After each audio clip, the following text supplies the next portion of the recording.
équation...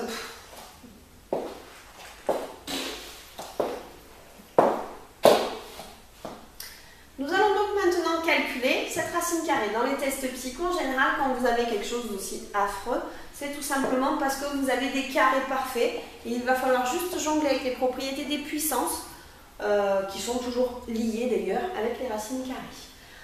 Il faut connaître ces carrés par cœur jusqu'à 15 au minimum, voire jusqu'à 20.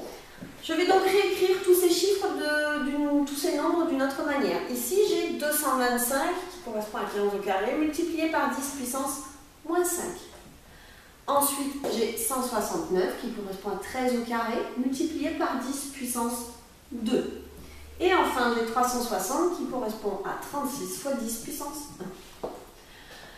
Je vais maintenant, d'une part, faire apparaître les carrés parfaits et d'autre part, utiliser les propriétés des puissances, que je vous invite à aller voir dans le cours des puissances, au cas où vous ne vous en rappelleriez pas. J'ai donc, j'ai dit que je mettais les carrés parfaits, j'ai donc 15 au carré, multiplié par 13 au carré, propriété de la multiplication, je peux invertir l'ordre dans lequel je multiplie sans aucune incidence. Et enfin, je vais avoir au-dessous 6 au carré. Je vais maintenant donc m'occuper de mes puissances de 10 et j'ai donc 10 puissance moins 5 plus 2 moins 1.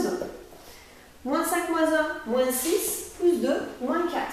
Ceci me donne donc 10 puissance moins 4 qui est aussi égal à 10 puissance moins 2 au carré. Encore une fois, j'applique les propriétés des fractions, des puissances, afin de pouvoir avoir que des carrés parfaits à l'intérieur de ma racine.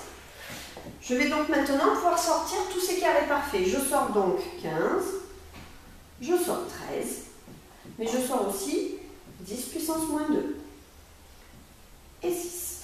Maintenant, avant de calculer, je vois qu'ici j'ai 6 qui correspond à 3 fois 2 et ici j'ai 3 fois 5. N'oubliez pas, avant de vous lancer dans une multiplication ou une division bourrinement, essayez plutôt de les simplifier. Souvent, en test psycho, les résultats sont faits pour être simplifiés. Donc ici, j'ai donc 3 fois 5 fois 13 fois 10 puissance moins 2 sur 3 fois 2.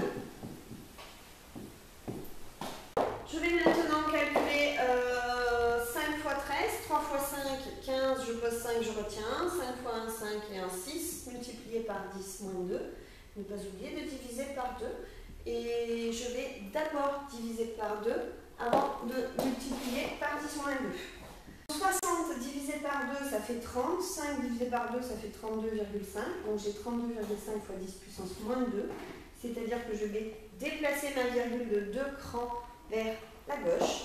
Mon résultat est donc 0,325.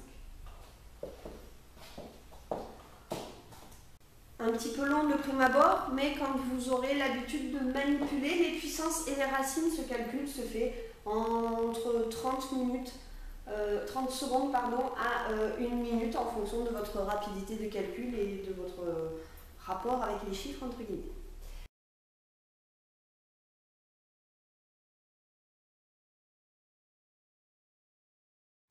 Pour finir avec les exercices sur les racines carrées, voici un exercice bien difficile. En général, on ne vous demande pas forcément d'avoir 2 racines carrées, mais on peut vous demander d'avoir à calculer une racine. Lorsqu'on vous donne une valeur comme ça, il faut savoir qu'elle forcément, si on vous demande de la calculer, c'est qu'elle doit tomber juste. Pour information, il faut que vous sachiez que racine de 2 vaut approximativement 1,41. Et racine de 3, qui sont les deux seules valeurs qu'on peut vous demander vraiment de connaître par cœur, vaut 1,7 et des poussières. Donc comment je procède lorsque j'ai ce genre de racines? Alors je peux partir des résultats et essayer de calculer tous les résultats, mais je vais avoir beaucoup de calculs à faire. En effet, là les résultats pour cette équation étaient 11, 12, 13, 14. Je peux déjà procéder par élimination par rapport aux résultats, puisque, étant donné que j'ai 2 racines, il faut que je sorte un carré, enfin quelque chose puissance 4, d'accord? Et donc, si je prends toutes mes valeurs et que j'essaie de multiplier juste les unités par elles-mêmes 2 fois, je vais pouvoir éliminer la moitié des résultats. En effet, une fois 1, 1, une fois 1, 1, même à la puissance 4, je ne finirai jamais par 6. 2 fois 2, 4, 4 fois 4, 16.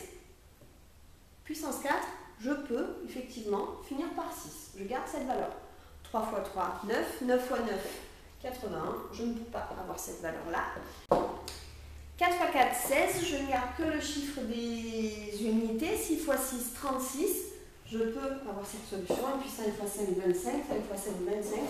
Je n'aurai pas. Du coup, après, voilà, il me reste forcément à faire 12 fois 12. 144 multiplié par lui-même, soit 196 multiplié par lui-même. Je vais pour cet exercice-là vous expliquer une autre méthode, à savoir la décomposition en facteurs premiers. Parce qu'elle permet de s'appliquer partout et que si on se retrouve avec un énoncé où on n'a pas les réponses, ça permet de trouver et de calculer la racine carrée. Alors, petit rappel sur la décomposition de facteurs premiers. J'écris ma valeur et je trace une longue ligne. Je vais commencer toujours, voilà, étant donné que j'ai un nombre pair, je commence toujours à le diviser par 2, puisque c'est quand même beaucoup plus simple. 20 divisé par 2, ça fait 10. 700 divisé par 2, ça fait 350. Je garde mon 5 en mémoire.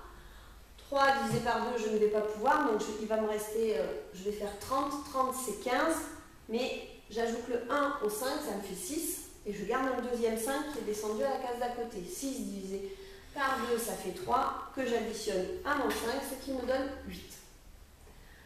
J'ai encore un nombre pair, donc je vais de nouveau diviser par 2. 10 000 divisé par 2, ça me fait 500. 300 divisé par 2, ça fait 150. Donc j'ai 1 et puis je garde un 5 pour la colonne d'après. Je peux l'écrire ici aussi si je veux. 6 divisé par 2, ça fait 3 que j'ajoute à mon 5, ce qui me donne un 8. Et enfin, 8 divisé par 2, ça fait 4. Toujours un multiple de 2, je recontinue encore à diviser par 2. 5000 divisé par 2, ça fait 2500. 100 divisé par 2, ça fait 50, donc mon 5 reste là tout seul. 8 divisé, je regarde un petit 5 du 50 ici. 8 divisé par 2, ça me donne 4. 5 et 4, 9. 4 divisé par 2, ça me donne 2. Encore divisible par 2. 2000 divisé par 2, ça fait 1000. 500 divisé par 2, ça me fait 250. 900 divisé par 2, ça fait 45. 5 et 4, 9. Et je garde un 5 ici. 5 et 1, 6. Je peux de nouveau diviser par 2. 12, ça me fait 6. 90 me font 45. 6 divisé par 2, 3. 5 et 3, 8. Je divise encore par 2. Ça me fait 324. Toujours divisible par 2, 150 plus 10, 160, et enfin 4, 162, que je divise par 2, ce qui me donne 81.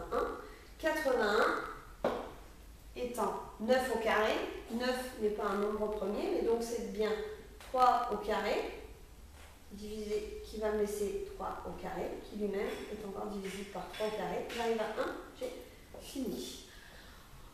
Bien, donc en gros, 20 736, c'est 2 puissance 1, 2, 3, 4, 5, 6, 7, 8, multiplié par 3 puissance 4. Étant donné que j'ai 2 racines carrées, je veux faire apparaître 2 fois des carrés.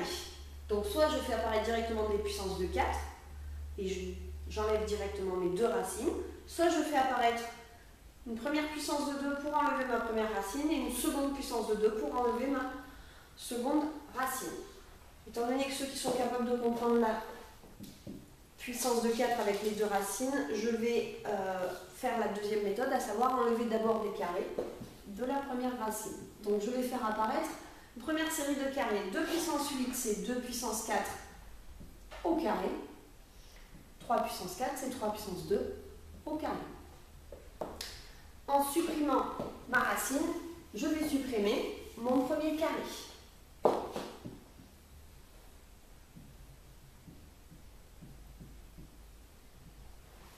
Cette racine-là est partie avec ce carré-là. Je vais faire la même chose, je vais de nouveau faire apparaître des carrés et j'ai donc 2 au carré multiplié par 3 au carré. C'est la même chose que notre façon de l'écrire, 2 puissance 2 fois 3, le tout au carré. Ce qui me donne donc 2 au carré fois 3, ce qui me donne 3 fois 4, 12. Et à bientôt sur les tests psycho by Debo.